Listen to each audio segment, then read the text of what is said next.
మాజీ మంత్రి ఆర్కే రోజా రాజకీయంగా మళ్ళీ యాక్టివ్ అవుతున్నారా? ఇటీవలే ఆమె చేసిన ఘాటు వ్యాఖ్యలు, పంచ్ డైలాగ్స్ చూసి రాజకీయ వర్గాల్లో ఇదే చర్చ జోరందుకుంది.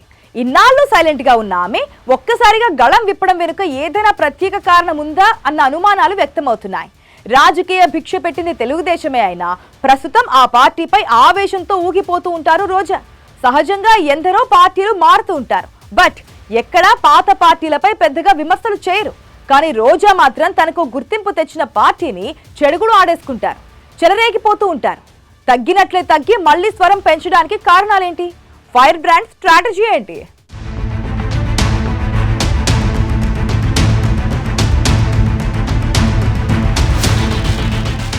రోజా మళ్లీ రెచ్చిపోయారు. ముఖ్యమంత్రి చంద్రబాబుపై ఉగాది నాడు తీవ్రస్థాయిలో విమర్శలు గుప్పించారు. చంద్రబాబు, పవన్ తో పాటు టీటీడీ చైర్మన్ పై ఆమె చేసిన వ్యాఖ్యలు రాజకీయంగా హాట్ టాపిక్ అయ్యాయి. వైసీపీ అధినేత జగన్, భారతీ దంపతులిద్దరూ కుటుంబంతో కలిసి ఉగాది జరుపుకుంటే CM Chandrababu, deputy CM Pawan Kalyan తమ భార్యలతో కలిసి ప్రజలకు శుభాకాంక్షలు ఎందుకు చెప్పలేదని రోజా విమర్శలు చేశారు. పండుగ రోజు కూడా అబద్ధాలు చెబుతూ గాడిదలు కాస్తున్నారా అంటూ వివాదాస్పద వ్యాఖ్యలు చేశారు. దీంతో ఏపీలో ఉగాది రోజునే రాజకీయాలు వేడెక్కాయి. కూటమి అధికారంలోకి రాగానే రోజాని అరెస్ట్ చేస్తారని అందరూ ఊహించారు. ఉగాది నాడు తీవ్ర విమర్శలతో ఆమెపై యాక్షన్ తీసుకుంటుందనుకున్నారు.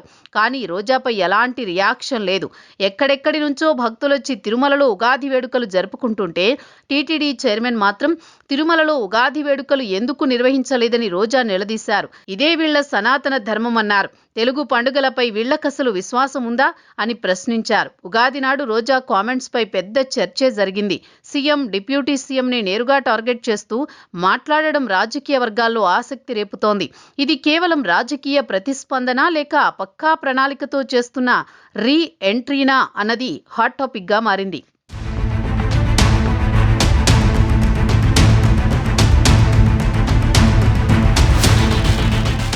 2024 ఎన్నికల తర్వాత ఎక్కువగా స్పందించని రోజా ఇప్పుడు మళ్లీ పాత స్టైల్లోకి రావడం వెనుక ఆడుదాం ఆంధ్ర కేసులో క్లారిటీ వచ్చిందా అన్న చర్చ కూడా వినిపిస్తోంది.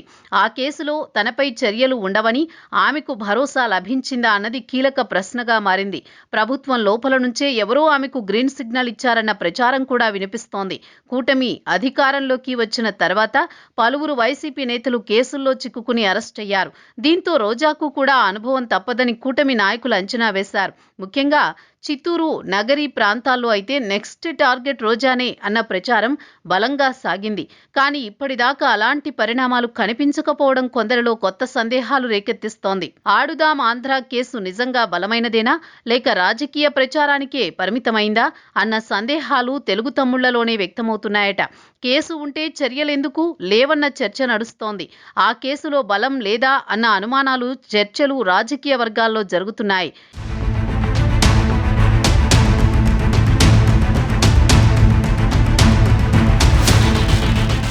ఇక మరో ఆసక్తికర కోణం కూడా బయటకొస్తోంది.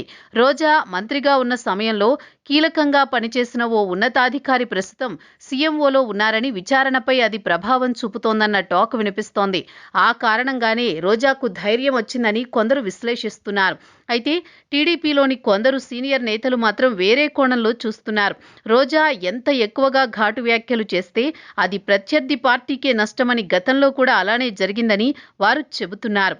రోజా మళ్లీ పాత స్టైల్లో మాట్లాడడం వల్ల లాభం కన్నా నష్టమే ఎక్కువవుతుందన్న అభిప్రాయాలు వైసీపీలో కూడా వ్యక్తమవుతున్నాయట. ఏం మాట్లాడినా జనాలు చూస్తారు, వింటారు అని అలా మాట్లాడేశారా లేక నిజంగానే తననేమీ చేయలేరనే ధీమాతో రోజా దూకుడు పెంచారా అన్నది అంతు పట్టడం లేదు. ఆమెది కేవలం పొలిటికల్ రియాక్షనేనా, ఫ్యూచర్ స్ట్రాటజీకి సంకేతమా అన్న దానిపై ఓ క్లారిటీ అయితే ఇంకా రాలేదు.